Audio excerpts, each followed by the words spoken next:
Hey guys, Meira here. If you're like me and you love to travel, whether it's across the country or overseas, you probably already know how frustrating it can be to land in a new country and not have any data. And when you're in a country like South Korea, trying to figure out the subway system, get directions to your hotel, or just message your family that you've arrived safely, it's so much harder without a reliable connection. That's actually why I started using eSIMs. And honestly, out of all the options I've tried, Saily has been the easiest and most reliable. I've used it across multiple countries over the last years, and the fact that it just works, no messing with SIM card trays, no standing in line at a kiosk, makes everything so much smoother. So in this video, I'm going to walk you through how Saily works, what kinds of plans they offer for South Korea, and what you should know about pricing, features, and a few pros and cons. The goal is to really help you figure out if it's a good option for your trip to South Korea, or even for other locations in Asia if you're traveling around. And if you're thinking about trying Saily out, I've got an exclusive 15% discount for you. Just use the code GVUTECH at checkout when downloading the Saily app or visiting Saily's website. That said, let's get right into it. Okay, so if you haven't heard of Saily eSIM yet, it's basically backed by Nord Security, the same company behind NordVPN, which is one of the most trusted names when it comes to online privacy. Saily is designed to make it super easy for travelers to stay connected, and it's honestly a great option for South Korea, especially if you don't want to deal with physical SIM cards or pay crazy roaming fees. Not only that, but they've also added some really cool new features recently, like ad blocking, web protection, and even a virtual location feature.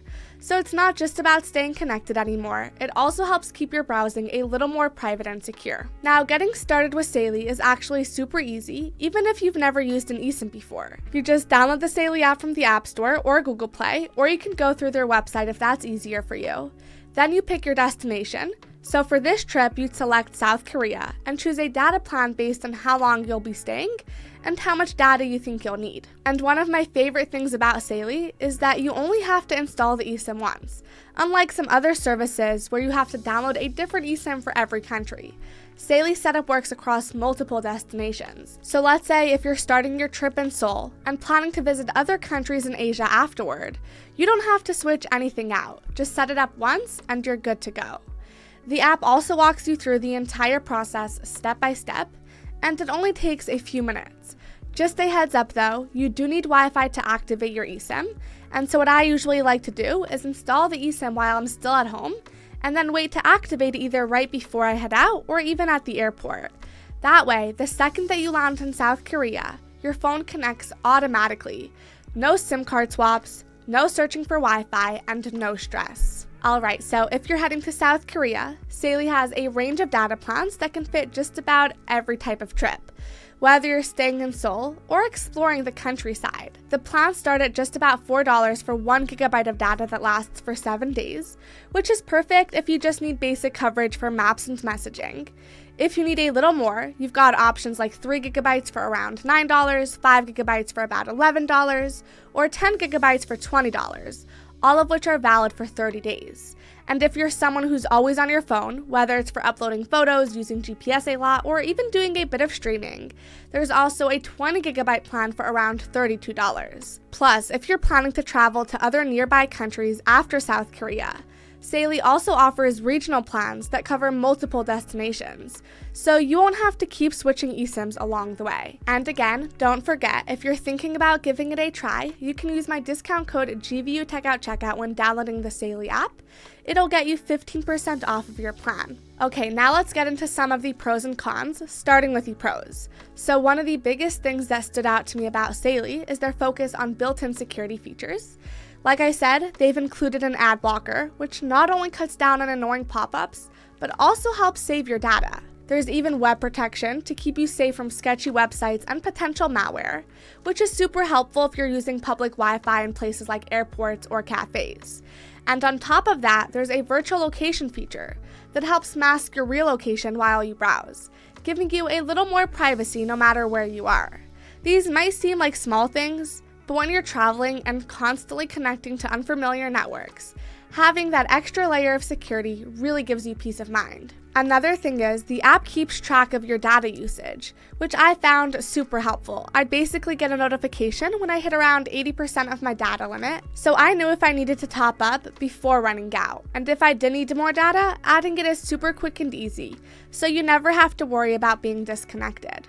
On top of that, I also got a chance to test out Saily's 24/7 customer support when I had a quick question about extending my plan. They responded fast and walked me through everything step by step, which gave me extra confidence that if anything ever went wrong, I'd have support available at any time. But of course, the real test was actually using Saily while traveling. I tested it in multiple countries, and I was honestly impressed with how fast and reliable the connection was. Whether I was watching videos, navigating Google Maps, posting on social media, or just sending pictures to family and friends, I had no issues with slow speeds or spotty connections. Plus, it was nice not having to search around for public Wi-Fi, which isn't always the safest option when you're abroad. But of course, no service is 100% perfect, so let's talk about a couple of things to keep in mind.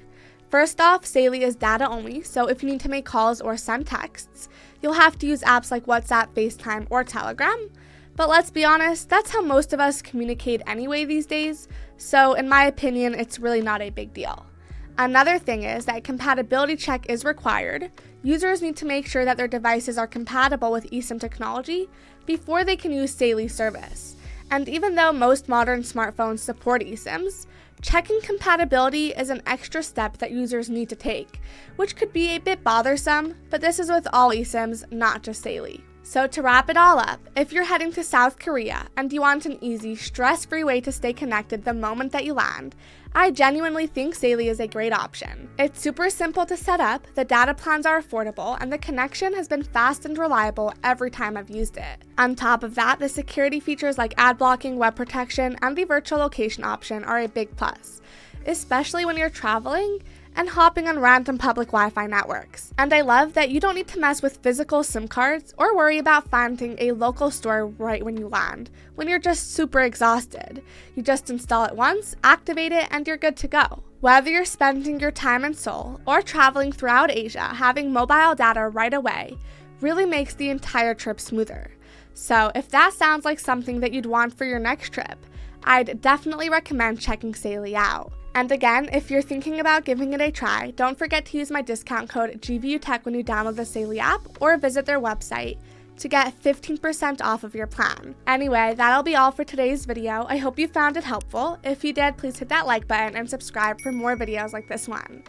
And of course, if you have any questions or comments, please don't hesitate to let me know down in the comments below. I'll try to get to them as soon as possible. Thanks for watching, safe travels, and I'll see you in the next one.